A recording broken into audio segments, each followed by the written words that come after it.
네, 할렐루야. 안녕하세요. 오늘도 우리가 예수님으로 마음에 가득 채워졌으면 좋겠습니다. 정말 세상 사는 게 쉽진 않다라고 여겨지는 이 어린 그런 전도사이지만 저보다 훨씬 선배님들인 여러분께서 더 잘 아실 거라고 생각해요. 힘이 도저히 나지 않을 때 말씀 앞으로, 하나님 앞으로 나오면은 힘이 조금씩 생긴다는 거. 우리도 오늘 그렇게 힘이 다시 샘솟는 귀한 날 됐으면 좋겠습니다. 다시금 우리 안에 예수 그리스도로 가득가득 채워지는 귀한 시간 됐으면 좋겠습니다. 기도하고 함께 찬양하면 좋겠습니다. 감사합니다. 주님, 우리가 주님을 예배할 수 있음이 얼마나 큰 복인 줄 모릅니다. 우리가 주님께 바라는 것 그저 하나님의 사랑이 우리 가운데 부어지기를 소망합니다. 우리의 어떤 어려움들 한 번에 다 해결될 수 없을지라도 주님의 사랑 붙잡고 한 걸음 한 걸음 하루하루 살아갈 수 있도록 도와주시옵소서. 그리하여 주님께서 내 인생에서 일하시는 것 볼 수 있도록 도와주시옵소서. 온전히 주님만 높여드리고 주님만 드러나시고 말씀만 우리 마음 가운데 가득 채워지는 오늘도 그런 귀한 날 되길 원하오니 우리 마음을 주관하여 주시옵소서. 예수님의 이름으로 기도드립니다. 아멘. 함께 예수 우리들의 밝은 빛 찬양하며 나아가겠습니다.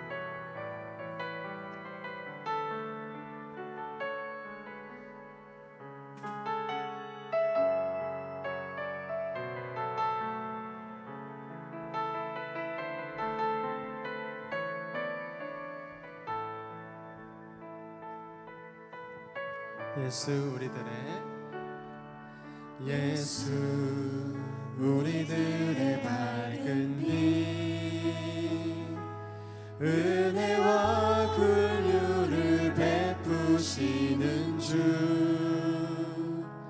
의의 길을 따라가는 주의 자녀들에게 항상 밝은 빛을 비추시네. 그는 구원의 주 하나님, 공의로 세상을 다스리시네.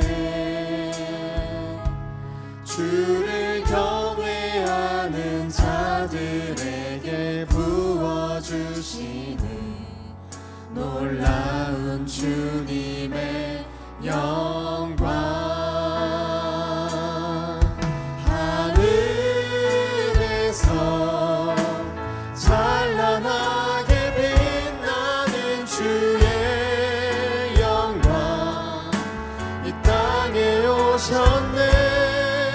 어둠을 밝히고 새 생명 주시네.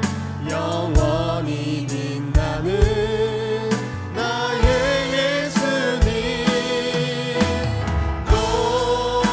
높이 영광과 찬양 받으실 그 이름 경배합니다.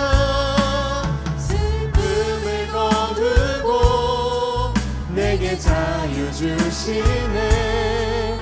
기쁨의 노래를 영원한 나의 빛 예수께. 예수 우리들의 밝은 빛, 은혜와 긍휼을 베푸시는 주, 의의 길을 따라가는 주의 자녀들에게 항상 밝은 빛을 비추시네. 그는 구원의 주, 구원의 주 하나님, 공의로 세상을 다스리시네. 주를 경외하는 자들에게 구원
오셨네.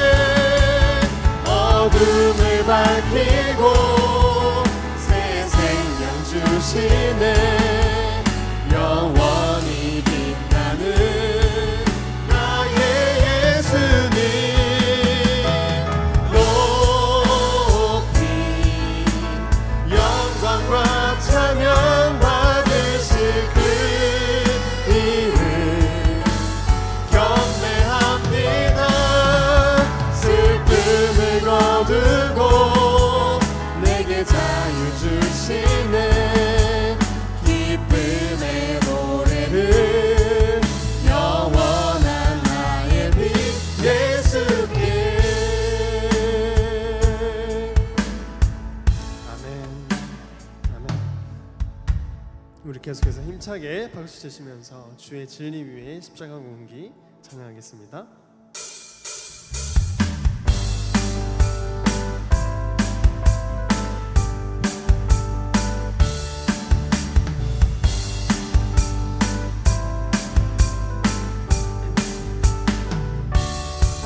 주의 진리 위에 십자가 공기 하늘 높이 들고서 주의 군사 되어 용맹스럽게 찬송하며 나가세.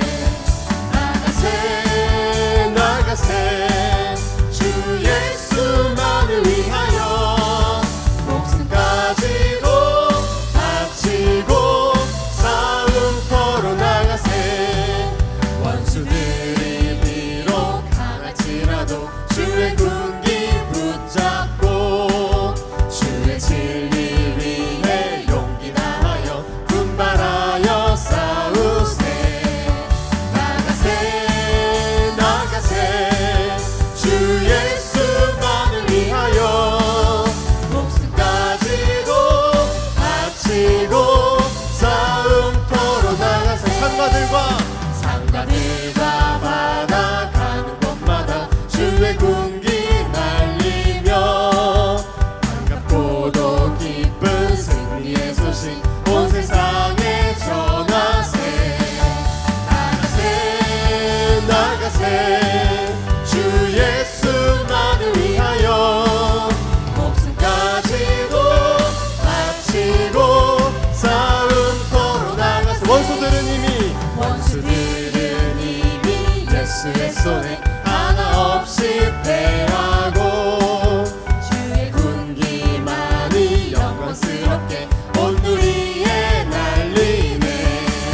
나가세 나가세 주 예수만을 위하여 목숨까지도 바치고 싸움터. 나가세 나가세 나가세 주 예수만을 위하여 목숨까지도 바치고 싸움터로 나가세. 흑암에 사는 백성들을 보라. 수많은 심령 멸망하겠네. 그 누가 갈까. 주의 복음 들고 생명을 구원하는 곳으로. 큰 권세 주께 있으니 큰 권세 주께 있으니 너는 가서 주의 복음 전하라. 주가 너 항상 지키리라. 구원의 문은 넓게 열렸으니 십자가 군병 일어나거라. 널 구원하니 하나로 뭉쳐서 죄악의 쇠사슬을 끊어라. 큰 권세 주께 있으니 큰 권세 주께 있으니 너는 가서 주의 복음 전하라. 주가 너 항상 지키리라. 왜 너는 멸망 길을 가려느냐. 주 음성 듣고 응답하여라. 널 구원하려 예수 죽었으니 생명의 참된 복음 전하라. 큰 권세 주께 있으니 큰 권세 주께 있으니 너는 가서 주의 복음 전하라. 주가 너 항상 지키리라. 우리 큰 권세 주께 있으니 큰 권세 주께 있으니 큰 권세 주께 있으니 너는 가서 주의 복음 전하라. 주가 너와 항상 지키 온 천하 만민 온 천하 만민 승리의 그날에 영광과 찬송 주께 드리네. 속죄함 입어 구원받았으니 기쁘게 할렐루야 부르세. 큰 권세 주께 있으니 큰 권세 주께 있으니 너는 가서 주의 복음 전하라. 주가 너와 항상 지키 우리 주제가 부르겠습니다. 내가 매일 기쁘게 초청잔치에 가면 주의 팔이 나를 안보하리요. 내가 기쁜 마음으로 현장 전도에 가면 주의 영이 함께함이라. 나가세 전하세 사랑으로 데려옵시다. 밤낮 전도하면서 소망교회 부흥대. 우리 한 번 더 내가 매일 기쁘게 내가 매일 기쁘게 초청잔치에 가면 주의 팔이 나를 안보하리요. 내가 기쁜 마음으로 현장 전도에 가면 주의 영이 함께함. 나가세 전하세 나가세 전하세 사랑으로 데려옵시다. 매일 기도하면서 매일 기도하면서 밤낮 전도할 때에 소망교회 부흥되리라. 아멘. 아멘. 열심히 달려왔습니다. 네, 계속해서 민족의 가슴마다 찬양하도록 하겠습니다.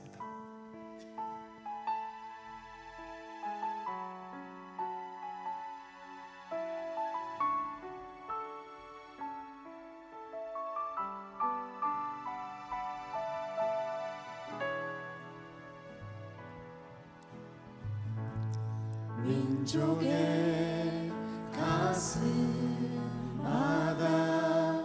피 묻은 그리스도를 심어 이 땅에 푸르고 푸른 그리스도의 계절이 오게 하소서. 오게 하소서. 이 땅에 하나님의 나라가 이루어지게 하옵소서. 모든 사람의 마음과 교회와 가정에도 하나님 나라가 임하게 하여 주소서. 주의 청년들이 예수의 꿈을 꾸고 인류 구원의 환상을 보게 하소서. 한 손엔 볼을 들고 한 손엔 사랑을 들고 온 땅 구성 누비는 나라 되게 하소서. 민족의 가슴마다 민족의 가슴마다 피 묻은 그리스도를 심어 이 땅에 푸르고 푸른 그리스도의 계절이 오게 하소서.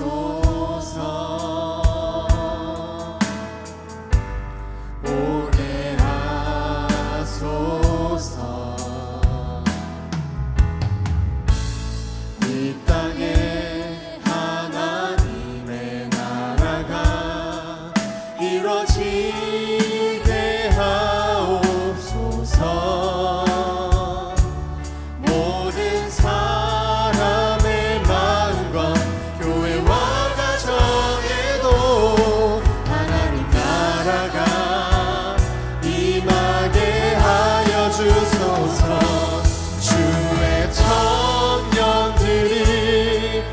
예수의 꿈을 꾸고 인류 구원의 환상을 보게 하소서. 한 손에 복을 들고 한 손엔 사랑을 들고 온 땅 구석 누비는 나라 되게 하소서. 주의 청년들이 예수의 꿈을 꾸고 인류 구원의 환상을 보게 하소서. 한 손엔 복음 들고 한 손엔 사랑을 들고 온 땅 구석 누비는 나라 되게 하소서. 아멘. 우리 이 시간 우리 마음에 하나님 아버지의 마음을 품길 원합니다. 예수 그리스도와 같은 마음을 품고 또 이 세상 가운데 복음을 전하는 자들 되길 원한다고 이 시간 함께 주여 한번 외치고 기도하며 나아가도록 하겠습니다. 주여, 아버지, 우리 마음 가운데 예수 그리스도와 같은 마음을 품고 영혼을 위한 그 처절한 마음을 품고 아버지 복음을 전하는 사명 감당할 수 있도록 도와주시옵소서. 우리가 복음의 증인되어서 우리가 하나님의 증인되어서 온 땅 가운데 주님을 전하는 귀한 주님의 자녀들 될 수 있도록 도와주시옵소서.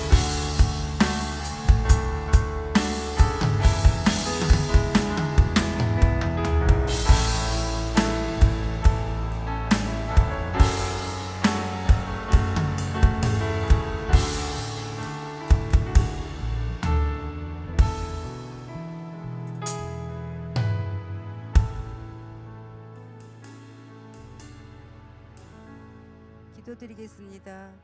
주일 후 3일 동안 지키시고 보호하셔서 말씀이 있는 복된 자리에 있게 하시니 감사합니다. 내가 너를 지명하여 불렀나니 너는 내 것이라 구별하여 주셨지만 하나님 자녀답게 살지 못했음을 고백합니다.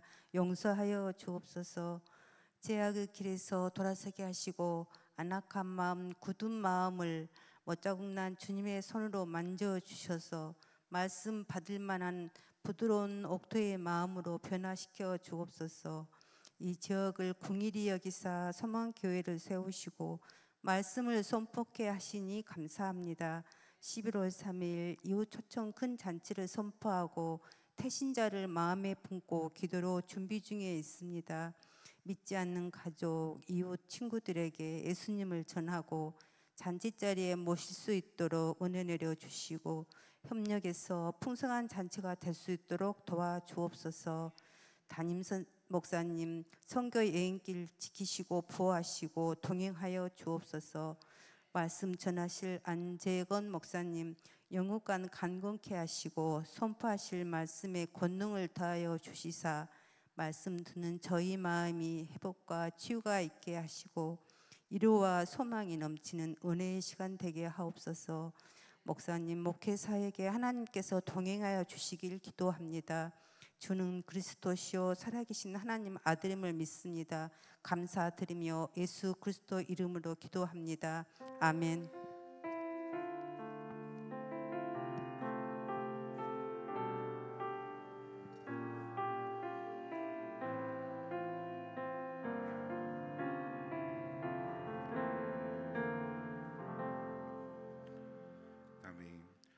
한 주간 요절 말씀 묵상하겠습니다. 골로새서 4장 3절 말씀입니다. 또한 우리를 위하여 기도하되 하나님이 전도할 문을 우리에게 열어주사 그리스도의 비밀을 말하게 하시기를 구하라. 내가 이 일 때문에 매임을 당하였노라. 아멘. 오늘 우리가 함께 나눌 하나님의 말씀은 마태복음 9장 27절에서 34절 말씀입니다. 마태복음 9장 27절에서 34절 말씀입니다. 우리 한 절씩 교독하겠습니다. 제가 27절부터 읽겠습니다. 예수께서 거기에서 떠나가실새 두 맹인이 따라오며 소리질러 이르되 다윗의 자손이여 우리를 불쌍히 여기소서 하더니 예수께서 들이에 들어가심에 맹인들이 그에게 나오거늘 예수께서 이르시되 내가 능히 이 일을 할 줄을 믿느냐 대답하되 주여 그러하오이나 하니 이에 예수께서 그들의 눈을 만지시며 이르시되 너희 믿음대로 되라 하시니 그 눈들이 밝아진지라. 예수께서 엄히 간구하시되 상가 아무에게도 알리지 말라 하셨으나 그들이 나가서 예수의 소문을 그 온 땅에 퍼뜨리느니라. 그들이 나아갈 때에 귀신이 들려 말 못하는 사람을 예수께 데려오니 귀신이 쫓겨나고 말 못하는 사람이 말하거늘 무리가 놀랍게 여겨 이르되 이스라엘 가운데서 이런 일을 본 적이 없다 하되 바리새인들은 이르되 그가 귀신의 왕을 의지하여 귀신을 쫓아낸다 하더라. 아멘. 우리 옆에 계신 분들과 함께 이렇게 인사해 보겠습니다. 한번 같이 해볼까요? 같이 하셔야죠. 참 아름다운 밤입니다. 네, 요즘 밤을 보면은 정말 아름답지 않습니까? 아닌가요? 네, 바람도 선선하게 불고, 네, 시원하고 정말 우리가 주야로 말씀을 묵상하기에 너무나도 좋은 계절이 온 것 같습니다.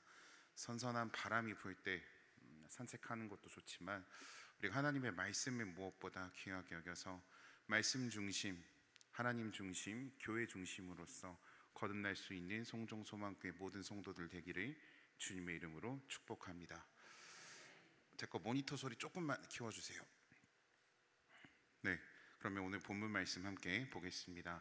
오늘 본문은 예수님의 명성이 베들레헴 한 촌동네에서 태어났다는 그 예수의 명성이 점점 멀리 퍼져나간 사실과 아울러 바리새인들이 주님을 악의적으로 배척한 사실을 보여줌으로써 예수님이 사역이 점차 전개되면 될수록 유대 종교 지도자들의 탄압이 점차 고조될 것임을 지금 본문은 암시하고 있습니다. 이러한 오늘 본문을 통해서 예수님께서 우리에게 말씀하시고자 하는 가르침이 무엇들인지 함께 네 가지로 나누어서 살펴보도록 하겠습니다. 자, 첫 번째 슬라이드 띄워주세요. 함께 읽어보겠습니다. 시작. 성도는 오직 예수님만을 왕으로 섬겨야 한다. 여러분, 이 말씀에 대해서 동의하십니까? 얼마만큼 혹시 동의하시나요? 1부터 100까지를 퍼센테이지로 둔다면 어느 정도로 혹시 동의하신가요? 나는 한 80% 이상이다 하시는 분. 네, 80% 한 두 분 봤습니다. 아니다, 무슨 소리냐, 나는 송정소망교회 교인인데 90% 이상은 된다. 지금 손 안 드시네요. 90%. 좀 더 써보겠습니다. 한 95% 정도는 된다. 100을 혹시 기다리고 계신가요? 100%다. 아멘입니다. 네, 아멘입니다. 우리는 하나님의 선택을 받은 자들입니다. 동의하십니까? 내 선택에 의해서 내가 하나님을 선택한 것이 아니라 창세전부터 하나님께서 나를 선택을 하셨기 때문에 내가 하나님의 자녀로서 선택함을 받고 하나님의 복된 자녀로서 신앙생활을 누려갈 수 있다는 것이죠. 여러분, 착각해서는 안 됩니다. 나의 어떠한 행위로 인하여서 내가 하나님을 향한 찬양을, 하나님을 향한 예배를 선택하는 것이 아니라, 예배의 태도는 선택할 수 있겠죠. 하지만 전적인 하나님의 은혜가 있었기 때문에 우리의 믿음이 자라날 수 있고 우리가 오늘날 신앙생활을 해나갈 수 있다는 것입니다. 그렇기 때문에 성도는 주님을 무엇으로 섬겨야 된다는 것이죠? 오직 왕으로만 섬겨야만 한다는 것입니다. 고대 사회에서 왕의 존재는 굉장히 큰 권력을 가지고 있었습니다. 왕의 기분에 따라서 왕의 말 한마디에 가문이 멸문지화를 당할 수도 있고요, 가문이 오히려 택함을 받고 왕족이 될 수도 있었습니다. 오늘날 이제 우리가 왕에 대한 그런 개념은 많이 떨어지지만 우리가 성경에서 말하고 있는 하나님을 왕으로 묘사한 것들을 생각해 본다면은 하나님은 절대적인 주권을 가지고 계신 분이시고 그 절대적인 주권 앞에 그 나라의 백성들은 어떻게 해야 되죠? 순종해야만 한다라는 것입니다. 근데 사실 우리가 하루를 살아가다 보면은 또 한 주를, 한 달을 살아가다 보면은 불쑥불쑥 올라오는 내 자아들이 말씀 앞에 온전히 순종하기가 쉬운가요? 어려우신가요? 네, 대답이 없으신 걸 보니까 어렵다라고 제가 생각하겠습니다. 맞습니다. 이 자리에서 말씀을 전하는 저 역시 굉장히 어려운 일입니다. 내 자아보다, 내 본능보다 하나님의 말씀 앞에 그것을 쳐 죽이고 내려놓고 말씀대로 살아가려고 하는 것이 너무나도 어렵습니다. 하지만 그럼에도 불구하고 우리는 천국 백성으로서 천국의 왕이신 하나님 앞에 무엇을 해야 된다고요? 순종해야 된다라는 것이요. 내가 할 수 있기 때문에 하는 것이 순종이 아니라 안 되는 상황에서도 어떻게든 해 나가려고 하는 것이 여러분 무엇입니까? 순종이라는 것이요. 내 기분 따라, 내 능력 따라, 내 원 따라, 오늘 나의 어떤 바이오리듬에 따라서 하나님 말씀을 취사 선택해서 오늘은 순종, 오늘은 기분이 안 좋으니까 조금 불순종하는 것이 여러분 순종이 절대 아니라는 것입니다. 내 상황이 어떻든지, 오늘 나의 기분이 어떻든지 그것은 전혀 상관치 않고 중요치 않고 오직 살아계신 하나님 말씀 앞에, 우리의 주권자 되신 하나님의 말씀 앞에 온전히 주님 알겠습니다 하는 것이 순종이라는 것입니다. 그러면 우리가 이러한 순종의 관점에 맞추어서 오늘 본문 말씀을 천천히 살펴보도록 하겠습니다. 27절 말씀 다시 한번 보겠습니다. 함께 읽어보겠습니다. 시작.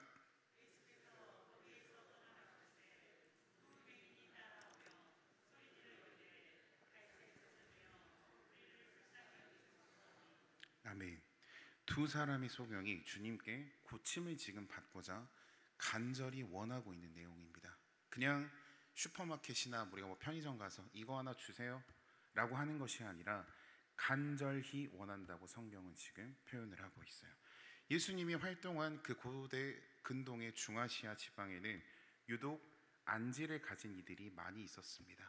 그 원인은 석회가 섞인 물과 모래바람 때문이라고 성경학자들은 이야기를 합니다. 근데 어쨌든 그 소경들은 그러한 안지를 가지고 있었어요. 고치려고 노력을 해봤겠죠. 근데 고쳐졌을까요? 고쳐지지 않았습니다.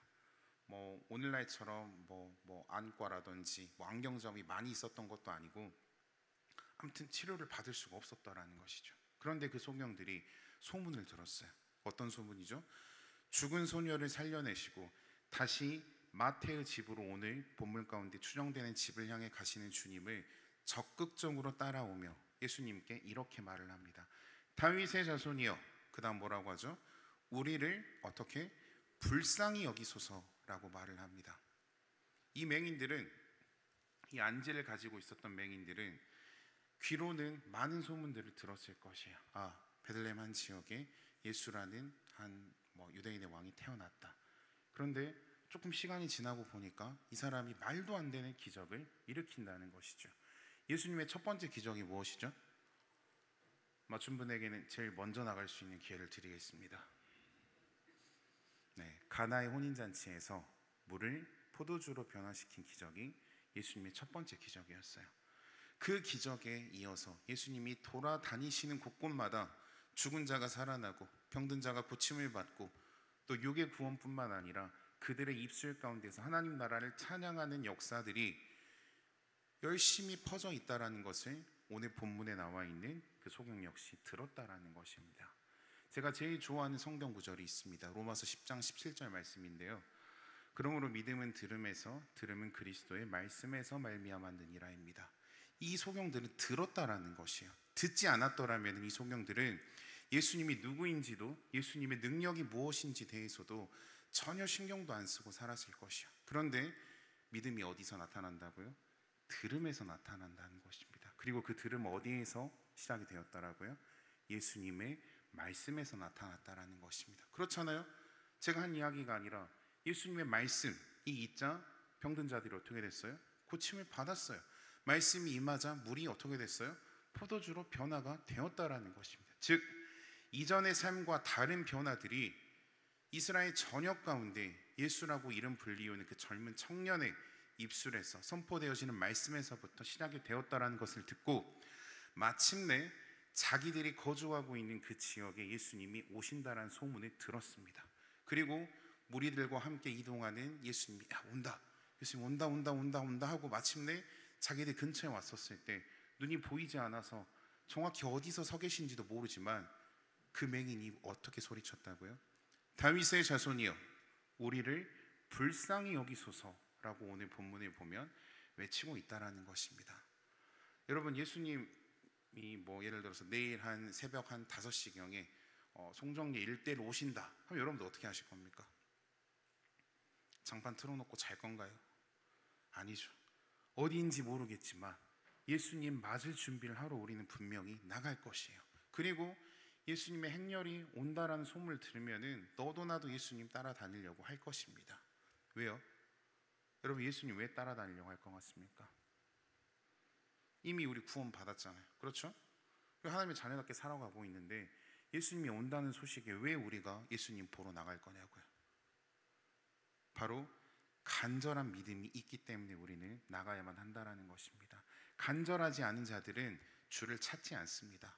내 신앙생활을 현재 만족하는 이들은요, 내 어떠한 예배의 태도, 내 어떠한 신앙의 성취만을 더 바라보기 때문에 간절함이 부족하다라는 것입니다. 하지만 비록 내가 삶 가운데서 예배 태도는 잘 못 지킬지라도, 삶 가운데 예배 생활은 잘 좀 빠질지라도, 정말 그 하루의 현장 가운데 주를 찾는 그 간절함이 가득한 자들이라면 언제 어디서든지 주를 찾으려고 하는 노력을 한다라는 것입니다. 그래서 오늘 본문의 그 두 소경은 주를 지금 찾고 있습니다. 다윗의 자손이여 우리를 불쌍히 여기소서. 다윗의 자손이여 우리를 제발 좀 불쌍히 여기소서. 그 짧은 한마디 안에는, 한 문장 안에는 굉장히 많은 의미들이 함축되어 있었을 것입니다. 제가 이제껏 보지 못한 삶이 너무나도 억울합니다. 제가 이제껏 고침을 받기 위해서 쏟아부은 재산이 너무나도 많을 것입니다. 제가 보지 못한다는 이유로 세상으로부터 모멸받고 멸시받고 손가락질 당하고 억울한 일 당한 것이 너무나도 많습니다. 기타 등등의 많은 것들이 담아져 있었을 것입니다. 그런데 그것을 해결해 주신다는 분이 오자 그들은 그렇게 원했다라는 것이죠. 여러분, 군중들 입에서 그리스도를 다윗의 자손이라고 고백한 경우는 신약 성경에 그 두 소경이 바로 첫 번째입니다. 그 누구도 그 전까지는 예수를 다윗의 자손이라고 부르지는 않았어요. 예수님께서도 제자들에게 한번 물어보는 장면이 나옵니다. 사람들이 나를 누구라 하냐? 그러자 제자들이 무엇이라고 했죠? 누구는 랍비라고 합니다. 누구는 선생님이라고 합니다. 라고 했지 다윗의 자손이라고 말한 적은 이것이 처음이라는 것이요. 근데 이게 왜 중요한 의미를 담고 있냐면요, 오늘날도 이스라엘 민족들에게, 이스라엘인들에게 가장 위대한 왕이 누구냐고 물어보면 바로 다비드, 즉 다윗이라고 이야기를 합니다. 그만큼 그 왕, 다윗이라는 그 왕에 대한 어마어마한 마음속에 담긴 동경, 그런 게 있다라는 것이죠. 우리가 예를 들어서 조선의 가장 위대한 왕이 누구였냐 하면 여러분들 흔히 뽑을 수 있는 왕이 누가 있죠? 세종, 연산군이라고 하진 않을 거 아닙니까?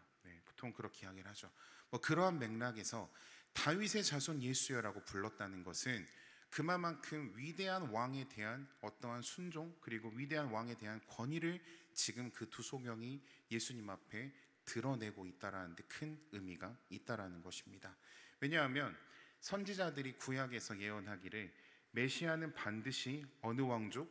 다윗 왕족의 후손 중에서 나올 것이며 다윗 왕조의 고향 베들레헴에서 나실 것이라는 사실을 강조했기 때문입니다. 그러므로 다윗의 자손이라는 말은 그저 다윗 왕의 어떠한 자손이라는 것을 뜻하는 것이 아니라 유대인들에게는 곧 메시아라는 것을 가리키는 그들만의 신앙 고백이라는 것입니다.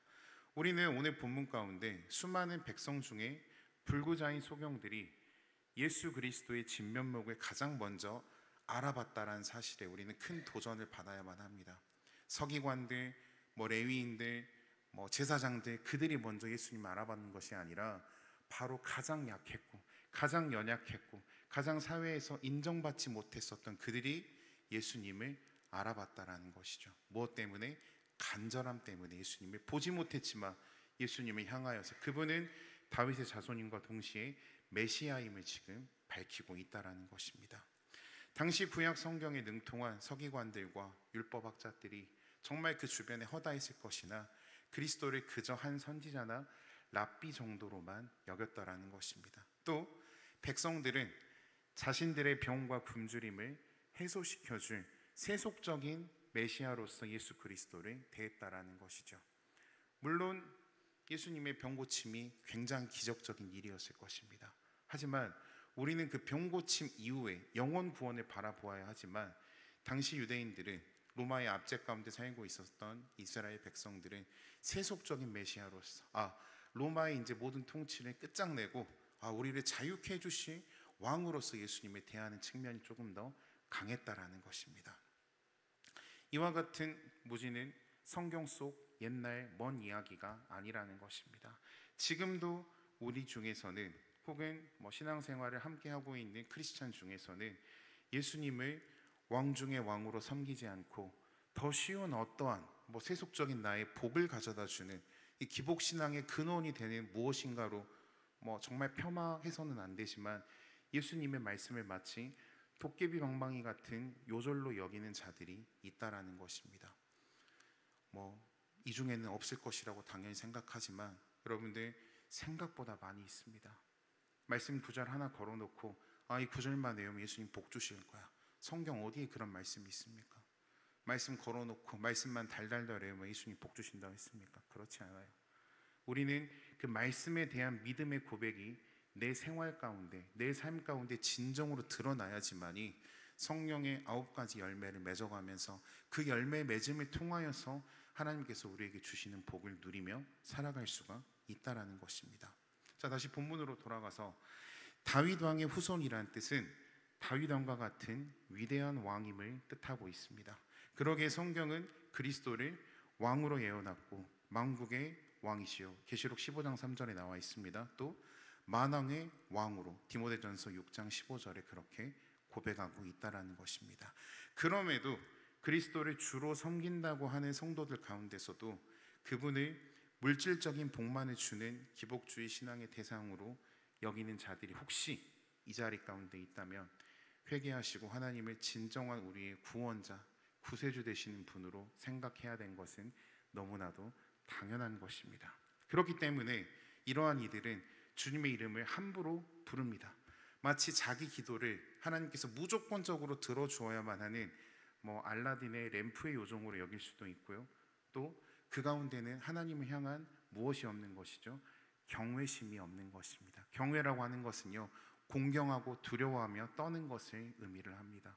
경외하지 않기 때문에 말씀을 등한시 여기고 내 삶 가운데 내 선택에 의해서만 하나님을 선택하려고 하는 굉장히 교만한 죄를 짓는다는 것입니다. 믿음의 성도들은 그리스도를 전지전능하시고 세상 모든 것에 통치하시며 우리 생사화복의 결정권을 지니신 영원한 왕으로 섬겨야 될 줄로 믿습니다. 그것이 내 삶 가운데 생활화가 되고 습관화가 되었을 때 우리는 진정으로 말씀에 가까이 하는 삶을 살아갈 수 있는 복을 받을 수 있다는 것입니다. 두 번째입니다. 화면 띄워주세요.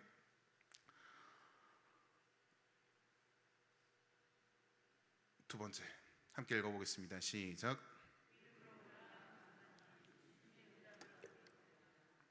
네, 믿음으로 나아가는 자만이 주님의 응답을 얻게 됩니다. 28절은 끈질기게 간구하며 따라다니는 두 소경에게 주님께서 그들의 믿음을 확인하고 있는 내용입니다. 예수님은 어떤 경우에는 내가 가서 고쳐주리라고 선뜻 은혜를 먼저 베푸시는 예가 있습니다. 마태복음 8장 7절 말씀 띄워주세요. 8장 7절 맞나요? 네, 함께 읽어보겠습니다. 시작. 이르시되 내가 가서 고쳐주리라. 네, 예수님께서 하신 말씀이에요. 어떨 때는 예수님이 먼저 말하기도 전에 혈루병을 앓았던 여인은 예수님의 옷자락을 만졌을 때 그의 능력이 먼저 온 것을 경험하기도 했었지만 어떤 경우에는 먼저 예수님께서 이렇게 고쳐주시겠다라고 직접적으로 말씀하신 적도 있어요. 몇 번을 간구하고 간구해야 응답하시는 경우도 있음을 복음서에서는 말하고 있습니다. 수로보니게, 즉 시리아 국경 지방의 가나안 여인은 예수님께 이방의 개라는 수모를 듣고도 간청함으로써 그 딸이 다시 어떻게 됐죠? 회복하는 은혜를 얻었습니다. 무슨 이유로 예수님께서는 그 능력을 보이심에 차이를 두셨을까요? 어쩔 때는 그냥 말 안 해도 알아서 딱, 요즘 친구들이 잘 쓰는 말로요, 알잘딱깔센이라는 말이 있습니다. 여러분들 처음 들어보시죠? 네, 풀어보면은요, 알아서 잘 딱 깔끔하게 센스 있게, 네, 그거를 줄여서 알잘 딱깔센, 막 이러면 제 입도 꼬여버립니다. 잘 나오지 않는데, 아무튼 알잘 딱깔센 해가지고 예수님께서 눈빛만 봐도 너희 집에는 이게 필요하겠구나 라고 주실 때도 있지만, 어쩔 때는 몇 번이고 예수님 도와주세요, 도와주세요, 도와주세요, 도와주세요 해야지 그 간청을 들어주실 때도 있다라는 것입니다. 왜 그 차이가 있을까요? 그것은 바로 무엇일까요?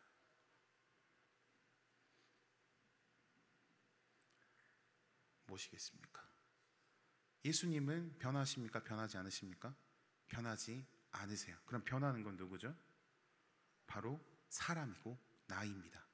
그럼 여기서 우리가 힌트를 유추해서 답을 내려보면은 바로 구하는 자들의 믿음의 상태에 따라서 예수님은 말하지 않아도 주실 때도 있고, 정말 너가 구하는 그 태도가 예수님의 성에 찼었을 때 주시는 경우도 있다라는 것을 성경은 이야기하고 있다라는 것입니다. 왜 그럴까요? 사람은 무엇을 보죠? 겉모습, 즉 외모를 봅니다. 하지만 만왕의 왕 되신 하나님께서 무엇을 보시죠? 그 마음의 중심을 보시는 분이십니다. 예수님이 제가 아까 뭐라고 했죠? 알라딘의 요술램프나 도깨비 멍멍이 같은 분이다 아니다? 아니라는 것이요. 내가 내 원대로 예수님 해주세요, 이거 지금 당장 음료수로 바꿔주세요 라고 해서 들어주시는 분이 아니시라는 것이요. 왜요? 물론 예수님 바꿀 수 있어요. 돌을 떡으로도 바꾸신 분입니다.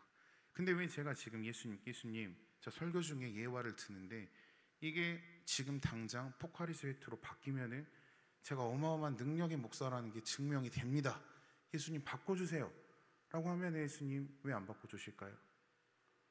바꾸면 여러분들 신기해서 보시겠잖아요. 근데 왜 안 바꿔주실까요? 그 마음의 중심에 내가 지금 예수를 구하는 마음이 없기 때문이라는 것입니다. 그 마음의 중심에 지금 간절히 예수님의 말씀만을 사모하는 그 중심이 없기 때문에 예수님께서는 들어주시지 않는다라는 것이요. 그래서 예수님께서는 믿음의 수준을 보신다라는 것입니다. 그들의 믿음의 분량에 따라 믿음의 요소 중 성장이 필요한 부분을 보고 그들의 믿음을 어떻게 온전케 하신 후에 응답하신다라는 것입니다. 믿음의 성장 요소들 중에는 많은 것들이 있습니다. 기도 생활도 있을 수 있고요, 헌금 생활도 있을 수 있고요, 찬양 생활하는 것들도 있을 수 있고요, 봉사하는 생활일 수도 있고요, 직분에 맞춰서 그 직분자답게 헌신하는 모습일 수도 있을 것입니다. 하나님께서는 예수님을 통해 그 믿음의 수준을 보신다라는 것이에요. 본절에서도 주님은 소경들에 이렇게 물어봅니다. 내가 능히 이 일을 할 줄을 믿느냐라고 물어보시는 것이에요. 내가 너 고쳐줄 수 있을 것 같아? 너 정말로 믿어? 라고 지금 물어보고 있다라는 것입니다. 이처럼 주님은 흔들리지 않는 믿음이 그 사람에게 있었을 때, 나에게 있었을 때 그 믿음을 보시고 응답을 해주신다라는 것입니다. 잠깐 소경의 입장에서 우리가 한번 살펴보겠습니다. 여러분 소경이 한번 다 내보십시오. 거의 태어나서부터 눈앞을 보지 못했어요. 아무것도 볼 수가 없어요. 오직 청력에 의해서만 생활했던 사람이 됐습니다. 우리가 지금 그들이 예수를 따라 마태의 집까지 오려면 쉬웠을까요? 전방에 방지턱이 있습니다 라고 알려주나요? 전방에 급경사가 있습니다 알려줄까요? 없어요. 내비게이션도 당연히 없는 시절이지만 그 당시 유대 사회에서는 과부와 어린아이와 장애를 가진 이들은 숫자의 개수도 되지 않았고 사람으로서 한 인격체로서 대우를 받지 못하는 그런 시절이었습니다. 그런데 그 두 소경이 마태의 집까지 찾아오는 게 여러분들 쉬웠겠냐고요. 당장 여러분들 눈 감고 계단 타고 내려가가지고 본당 문 앞을 지나가서 1층까지 가는 게 여러분 쉬울 것 같습니까? 눈 감고 가면 여기 95%는 다 넘어질 것입니다. 10m 앞도 우리는 눈을 감은 채 잘 갈 수가 없다라는 것이요. 그런데 그 두 소경이 어떻게 했어요? 무릎이 깨지고 벽에 부딪히고 인파에 치이고 손가락질 듣고 욕소리 들어가면서 결국에 어처어처 해가지고 마태의 집까지 도착했다라는 것이요. 여러분 그 과정만 봐도 예수님께서는 들어주셔야만 한다고 저는 생각을 합니다. 예수님 이미 다 알고 계시죠? 그런 과정을 겪었다라는 것을. 그리고 그 수많은 인파 속에서 그리스도를 찾아 따른 일 역시 쉽지 않았을 것입니다. 눈에 보여도 찾기 어려웠는데 눈에 보이지 않는 이들이 마태 집까지 가고 그 수많은 인파 속에서 예수님이 정확히 어디에 있는지 탐지하는 것은 불가능에 가까운 일이라는 것입니다. 그리고 그들은 주님의 반응이 처음에 어땠어요? 불쌍한 이들이여 나에게로 와라, 내가 안아줄게 하고 예수님 따뜻하게 안아주셨습니까? 아니요. 예수님의 첫 번째 반응은 냉대했습니다. 너 정말 내가 너네들 고쳐줄 거라고 믿어? 라고 물어봤다라는 것이요. 병든 자를 품어주신 우리 예수님이 우리가 생각할 수 있을지 모르겠지만 능력을 베품에 있어서 예수님은 지금 그런 모습을 지금 보이지 않다라는 것이요. 여러분, 여기서 우리는 은혜의 응답을 얻으려는 성도들은 오직 믿음과 확신으로 그의 보좌 앞으로 전진해야만 하는 신앙의 원리를 배울 수가 있다라는 것입니다. 여러분들 평생 동안 기도한 제목들 예수님께서 혹시 다 응답해 주셨나요? 그렇지 않으셨을 것입니다. 때로는 내가 원하는 방향과는 다르게 내 삶을 움직인 적도 많이 있을 것이고요. 때로는 내가 예수님께 원하는 것보다, 내가 기도를 드린 것보다 몇십 배, 몇백 배의 응답으로 들어주신 적도 있으셨을 것이에요. 마냥 들어주시는 분이 아니시라는 것입니다. 그런데 들어주실 때는 왜 들어주셨다고요? 그 믿음의 분량과 하나님께서 바라보시는 그 믿음의 영역에 대한 수준이 하나님 보시기에 합당했을 때 들어주셨다라는 것입니다. 여러분, 이 원리를 오늘 말씀 가운데, 마음 가운데 잘 새기시길 바라겠습니다. 하나님은 자기를 찾는 자들에게 반드시 상을 주십니다. 히브리서 11장 6절 말씀 띄워주세요. 함께 읽어보겠습니다. 시작.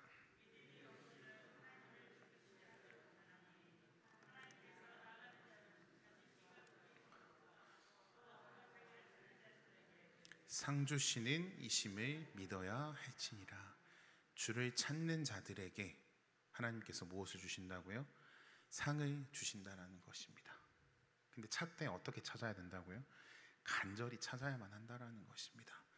정말 우리가 뭐 슈퍼나 마트에 가가지고 뭐 과자 한 봉지를 사려고 하는데 이게 없네. 뭐 제가 꿀꽈배기를 좀 좋아합니다.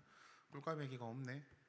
그냥 뭐 유과 과자 다른 거 하나 먹지. 이런 식으로 찾는 것이 아니라 정말 그것이 어디에 있는지 마트 직원에게도 물어보고 물품 목록표도 한번 봐보고 지나간 사람이 혹시 이것이 있냐고 물어볼 정도로 간절함에 찾아야만 한다라는 것입니다. 여러분, 복음이 그만한 가치가 있지 않습니까? 그냥 대충 없으니까 그래 다음에 찾지, 이 정도로 여기시는 분은 없을 줄로 믿습니다. 복음 우리가 정말 간절히 찾고 찾아도 부족할 만큼 찾아야 할 하나님의 특별한 선물이자 계시라는 것입니다. 반드시 기억하시길 바라겠습니다. 그리고 주님은 그렇게 찾는 자들에게, 비록 그 찾는 자들이 천하고 연약한 자라도 결코 가볍게 여기시는 분이 아님을 믿음으로써 담대하게 은혜의 보좌 앞으로 나아가야 되는 우리가 될 줄로 믿습니다.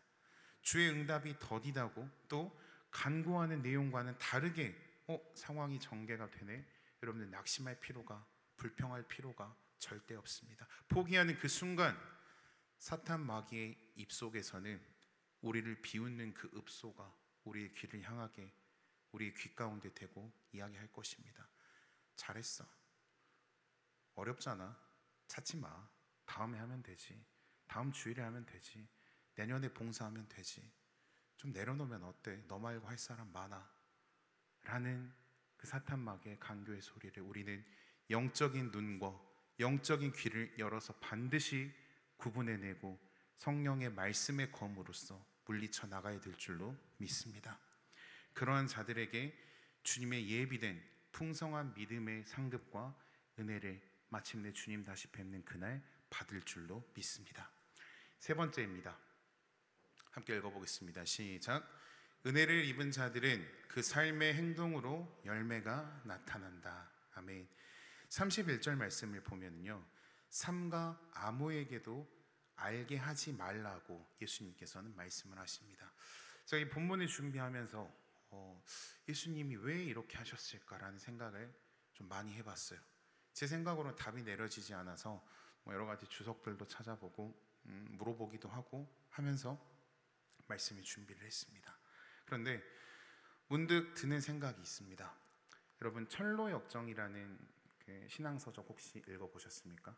네, 존 버년이라는 사람이 쓴 철로역정이란 책에는요, 한 사람이 천국을 향해 들어가는 믿음의 과정을 그려내고 있습니다. 때로는 포기도 하게 되고요, 때로는 게으름과 잠의 숲에 빠져서 잠들기도 하지만 마침내 그 사람은 천국 문 앞에 들어가서 예수님을 활짝 안고 그 내용은 이제 끝이 납니다. 그런데 이 주인공이 문제가 닥칠 때마다 했었던 그 질문이 있어요. 스스로 던진 질문임과 동시에 하나님 앞에 드린 질문이 있습니다. 바로 그 질문이 무엇이냐면, 예수님이라면 어떻게 하셨을까? 라는 질문을 역경 앞에서 항상 질문을 했다라는 것입니다. 나라면 어떻게 할까가 아니라 내가 이 시간까지 살아온, 죄송합니다, 짬밥, 어떤 그 노하우에 의해서 신앙을 판단하는 것이 아니라 예수님이라면 이 상황에 도대체 어떻게 하셨을까? 내 상황 가운데 예수님이라면 정말 이것을 하셨을까? 하지 않으셨을까? 혹은 더디게 하셨을까? 빠르게 움직였을까? 라는 질문을 해본다라는 것이죠. 마찬가지입니다. 우리는 삶과 아무에게도 알게 하지 말라는 그 주님의 명령에 대해서 여러분들 다시 한번 생각해 보시길 바라겠습니다. 근데 무엇을 하지 말라는 것이죠? 바로 병 고침을 받은 것을 예수님께서는 이 두 소경들에게 누구에게도 이야기하지 말아라 라고 지금 말하고 있다는 것입니다. 여러분, 왜 그랬을까요? 좋은 소식이잖아요. 그렇죠? 복음이잖아요. 굿뉴스잖아요. 좋은 소식인데 왜 병 고침 받은 소식을 다른 이들에게 알게 하지 말라고 했을까요? 예수님 치료 맛집이다 해서 웨이팅이 많이 걸릴 것 같아서 그랬을까요? 저는 사실 그런 생각도 좀 해봤습니다. 왜냐하면 예수님은 완전한 신님과 동시에 완전한 인간이세요. 배고픔도 느끼시고요, 피곤함도 느끼시고, 짜증도 내시고, 화도 내십니다. 그렇기 때문에 예수님도 물론 무한한 능력을 가지신 분이시지만 인간의 측면에서 봤었을 때 능력 행하시는 게 오늘은 좀 날씨가 좀 덥네 하면서 약간 귀찮아하시지도 않으셨을까라는 생각만 해봤습니다. 귀찮았다고 하면 이단입니다. 귀찮지 않을까라는 생각만 좀 해봤어요. 그런 측면에서 예수님께서는 말씀하지 않았을까라는 생각을 해보았는데 바로 예수님의 뜻은 다른 데 있었습니다. 일단 제가 계속해서 말씀드릴게요. 두 소경이 곧장 소문을 퍼뜨렸어요. 하지 말라 했는데 어떻게 했다고요? 바로 예수님, 내 눈을 고쳐줬습니다. 내 눈을 고친 분이 바로 살아계신 하나님의 아들이십니다 라고 동네방네 소문을 퍼뜨리고 다녔다라는 것이야. 하지 말라 했는데 어떻게 했어요? 했어요. 즉 그것은 무엇을 한 것입니까? 순종을 하지 않은 불순종한 행위였다라는 것입니다. 여러분, 소경이 눈뜬 사실, 그리고 소경이 된 당사자들이 눈을 떠 보게 된 사실이 그렇다면 우리가 다른 측면으로 보았었을 때 숨길 수 있는 사실일까요? 네? 소경이 눈을 떴다는데 야, 너네들 아무나 말하지 마 하고 그들이 다시 그들의 고향 집으로 갔어요. 근데 그게 숨겨지겠냐고요? 숨겨져요? 안 숨겨져요? 숨기려고 해도 숨겨질 수 없는 주의 능력이 그들에게 임했다라는 것입니다. 주께서는 어떠한 목적을 가지고 그러한 명령을 내리셨는지 거기에 대한 답은 여러분들 천국 가셔서 한번 물어보시길 바라겠습니다. 답을 못 내렸어요. 성경 어디에도 나와 있지 않습니다. 우리는 정확히 알 수 없지만 어쨌든 팩트는, 사실은 그들은 눈을 뜨고 병 고침을 받고 그리고 더 나아가서 영혼 구원을 받았기 때문에 그 놀라운 은혜를 침묵할래야 침묵할 수가 없었다라는 것입니다. 제가 어제 목사 안수를 받았습니다. 제가 목사 안수 받은 사실을 여러분들 앞에 숨길 수 있을까요? 네? 숨길 수가 없다라는 것이죠. 여러분들 예를 들어서 비슷한 예는 아니겠지만 하나님의 어떠한 은혜를 체험을 했어요. 정말 말도 안 되는 상황 가운데 예를 들어서 병 고침을 받았다고 해봅시다. 내가 폐암 4기 말기 환자인데 깨끗하게 폐암이 완치가 됐어요. 그럼 여러분들 그 사실 숨길 거예요? 안 숨길 거예요? 숨길 수가 없습니다. 왜요? 기쁘잖아요, 일단은. 그리고 그 능력에 힘입었다는 사실이 내 삶 가운데 무엇이 되죠? 은혜가 되고 그 은혜가 비로소 내 삶의 원동력이 될 수 있기 때문에 우리는 숨길래야 숨길 수가 없다라는 것입니다. 더욱더 기뻐 뛰며 주를 향한 감사와 은혜의 고백이 그 이후의 삶에 넘쳐났을 것입니다. 예수님께서는 이들에게 대해서 야, 내가 분명히 말씀 지키라고 했지 왜 불순종했어? 라고 다시 그들의 눈을 멀게 하셨나요? 너네 불순종했으니까 다시 눈 내가 어둡게 할 거야. 그러지 않으셨어요.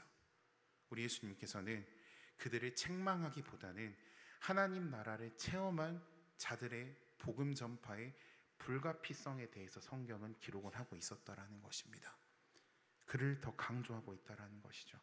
불순종했지만 너네들이 불순종했기 때문에 어겨서 지옥 갈 거야 라는 것이 아니라 하나님 나라는 이런 것이구나. 숨기려고 해도 숨길 수 없는, 감추려고 해도 감출 수 없는 놀라운 힘과 에너지가 그들의 삶 가운데 나타나는 것이 바로 복음의 힘이구나, 말씀의 힘이구나를 지금 예수님께서는 보여주고 있다는 것이죠. 이러한 사건을 통해서 볼 때 복음 전파는 믿는 신자로서, 믿는 우리 성도들로서 의무감이나 어떠한 우리가 교회의 수적 증가를 위한 전략적인 계획에 의해서 행해져야 될 일일까요? 아닐까요? 우리가 11월 3일 가을 이웃초청 큰 잔치를 하기 때문에, 그렇기 때문에 불가피하게 전도를 하는 게 맞을까요? 그렇지 않다라는 것입니다. 이것은 숨길 수 없는 것을 숨기려고 하는 것이 아니라 이 숨길 수 없고 감출 수 없는 복음의 놀라운 능력을 전해야 하는 것은 당연한 것이라는 것입니다. 그리고 당연함을 넘어서서 우리가 하나님을 만나고 그분의 사랑하심을 깨닫게 되었을 때, 제가 좋아하는 단어입니다. 불가항력적으로 행할 수밖에 없는 자발적인 행위라는 것입니다. 불가항력적인 것입니다. 내 힘으로 어떻게 할 수가 없는 하나님의 영역이라는 것이에요. 여러분, 예수님을 인격적으로 처음 만났을 때, 하나님의 사랑을 처음 만났을 때 그 감동과 그 감격한 사실 여러분들 잊을 수 있습니까? 저는 아직도 그 생각만 하면은 가슴이 굉장히 벅참을 느끼고 있어요. 이건 여러분들 불가항력적인 것이요, 내 힘으로 어찌할 수 없는 하나님의 은혜라는 것입니다. 아무리 내가 입이 근질거려도 결국에 말할 수밖에 없어요. 결국에 내 삶으로 그 사랑을 전할 수밖에 없다라는 것입니다. 여러분, 그 사랑을 전하기 위해서 이 자리에 모이신 건 아닙니까? 단순히 기계적으로 반복적으로 오늘 3일 밤 예배야, 교회 나가야지 라고 오신 분 없을 줄로 믿습니다. 당연히 그 사랑의 실천에 대한 것을 말씀으로 확신을 얻고 찬양함으로써 은혜를 받고, 그 은혜를 받음으로써 다음 주일 예배 때까지 내가 살아가기 위해서 우리는 모인 자들인 줄로 믿습니다. 예레미야 20장 9절 말씀 띄워주세요. 함께 읽어보겠습니다. 시작. 내가 다시는 여호와를 선포하지 아니하며 그의 이름으로 말하지 아니하리라 하면 나의 마음이 불붙는 것 같아서 골수에 사무치니 답답하여 견딜 수 없나이다. 아멘. 구약의 예레미야 선지자의 고백입니다. 만일 내가 다시는 여호와 하나님을 선포하지 않는다라면, 그의 이름으로 말하지 않는다면 내 마음이 어떻게 된다고요? 불이 붙는 것 같아서, 또 골수에 사무쳐서 답답하여서 견딜 수 없게 된다라고 예레미야는 고백하고 있습니다. 우리의 삶도 이와 같아야 될 줄로 믿습니다. 주를 전하는 것에 무엇보다 기쁨으로 앞장서시길 바라겠습니다. 또 주의 은혜를 구하는 일에, 주의 은혜를 힘입어서 살아가는 생활에 무엇보다 전적으로 더 힘써 살아가시길 바라겠습니다. 주님의 진정한 은혜를 입은 자들은 그 받은 은혜를 어떻게 해야 돼요? 자랑해야 돼요. 제가 청년들에게 2주간 걸친 2주 동안 계속 반복한 이야기가 바로 이 이야기입니다. 질그릇과 같은 우리의 삶이지만 감추인 그 보배를 자랑하라고. 너네들 명품 사놓고 집에 모셔만 두냐? 똥으로 끝나는 백, 넬로 끝나는 백 사두면은 집에 그냥 소장하려고 놔두냐? 아니지 않냐? 자랑하려고 가지고 다니지 않냐? 그런 것처럼 제발 복음도 너네들의 직장에서든지 삶에서든지 믿지 않는 가정일지라도 그 복음을 자랑하는 자들로 성장하도록 계속해서 나누고 있습니다.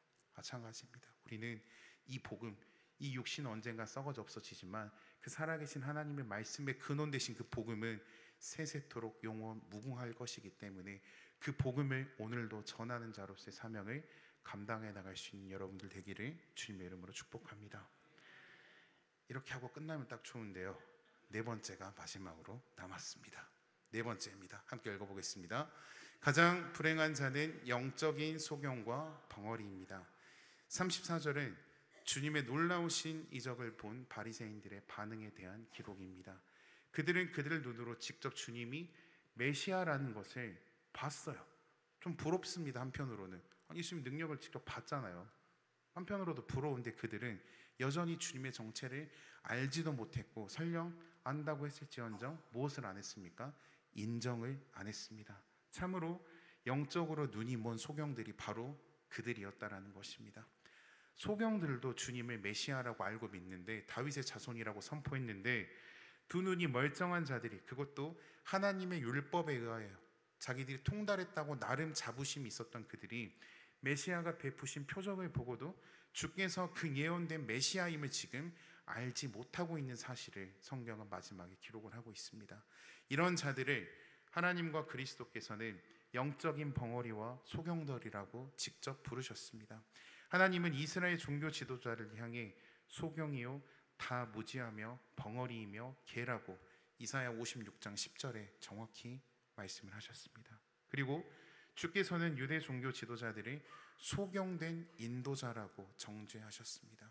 여러분, 앞에서 누군가를 이끄는 인도자들이, 리더자들이 알지 못하면 혹은 눈을 뜨지 못하면 그 길을 잘 안내할 수 있습니까? 우리 남자분들은 군대를 다녀오신 분들은 행군해 보셔서 아실 겁니다. 제일 앞에 가고 있는 천병과 기수들이 가장 중요합니다. 그들이 올바르게 길을 잘 가고 앞에 무엇이 있는지, 장애물이 무엇이 있는지, 목적지까지 얼마나 남아있는지를 잘 안내를 해줘야 뒤따라오는 자들이 그들의 인도함을 받고 잘 따라갈 수가 있습니다. 그런데 예수님께서 살아계셨을 당시에 유대 종교 지도자들은 예수님께서 직접 영적인 리더자들, 영적인 소경이 되신 자들이라고 말할 만큼 말씀에 대해서는 능통했다고 할 수 있으나 실제의 삶 가운데서 복음의 능력을 체험할 수 없었고 이스라엘 백성들을 실제의 삶에서 복음의 능력으로 이끌어 줄 수 없는 위치에 있었다라는 것입니다. 여러분, 우리가 살아가는 세상 가운데는, 또 우리 교회 가운데는 정말 수많은 자들 가운데 몸이 불편한 자들이 또 반드시 있습니다. 그들의 고통과 아픔을 감히 우리가 전부 헤아리고 이해할 수는 없으나 감히 말하건대 가장 불행한 자는 몸이 좀 불편한 자들이 아니라 영적으로 눈이 멀고 입이 막힌 자들입니다. 예수님을 배신했던 가룟 유다를 다시 한번 떠올리시길 바라겠습니다. 3년을 예수님과 같이 한솥밥을 먹으면서 따라다녔는데도 그의 생활의 모습에서 그리스도 향기를 찾을 수 있었나요? 찾지 못했습니다. 결국 유다는 무엇으로 삶을 끝냈죠? 스스로 목을 매달아 죽는 자살로 그 삶을 끝냈습니다. 유대 지도자들은 어떻게 끝났죠? 로마의 침략에 의해서, 로마 군인의 창칼에 의해서 학살을 당했습니다. 그리고 영원히 그리스도와 분리되는 영벌을 받았습니다. 그러므로 여러분들, 하나님께서 우리에게 우리로 하여금 죄인임을 보게 하시고 너네들 죄인이야 라고 말씀하시고 또 서로가 서로의 죄를 알게 하시고 또 구주 예수 그리스도의 복음을 듣고 그 복음을 우리가 느끼고 체험함으로 말미암아 영접할 수 있게 하신 그 은혜의 감사를 드리길 바라겠습니다. 여러분, 가장 귀한 복 중에 하나가 내가 죄인임을 알게 하신 복인 줄로 믿습니다. 여러분, 죄인 맞습니까? 죄인 맞습니까? 네, 우린 다 죄인입니다.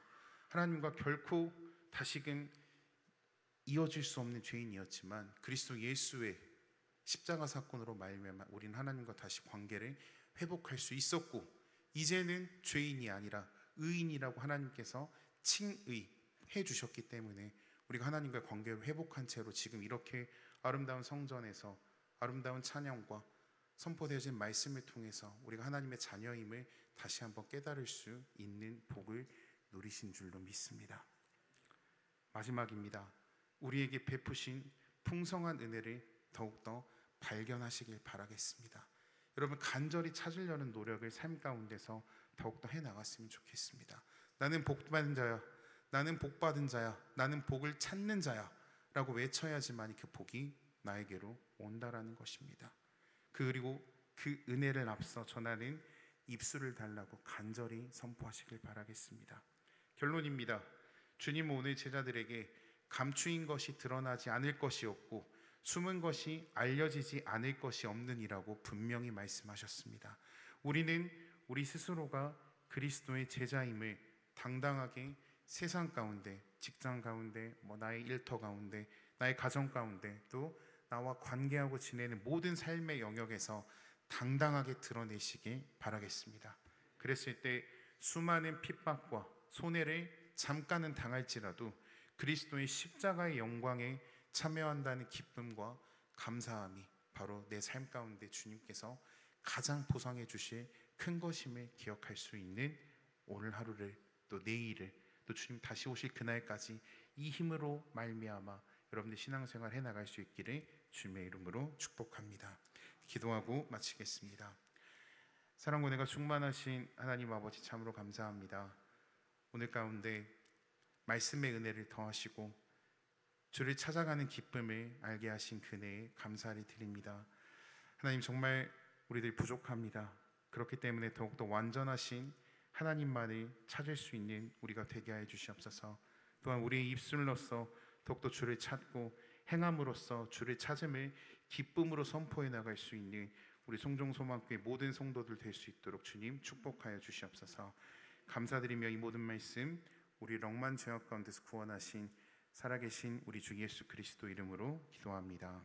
아멘. 네, 광고는 주보를 참조해 주시고요. 담임 목사님 선교 여행 중에 있습니다. 무사히 잘 다녀오시다고 함께 기도해 주시고요. 또 돌아오는 주일에는 가을 이웃 초청 큰 잔치를 위해서 동력 잔치가 있습니다. 각 교구에서 지금 준비를 하고 있는 것으로 알고 있는데 구경꾼이 웬 말이냐, 우리 함께 다 참석하여서 함께 전하는 자들이 되기를 바라겠습니다. 네, 다른 광고 없고요. 찬송가 180장 힘차게 찬양하고 주기도문함으로써 예배를 마치겠습니다.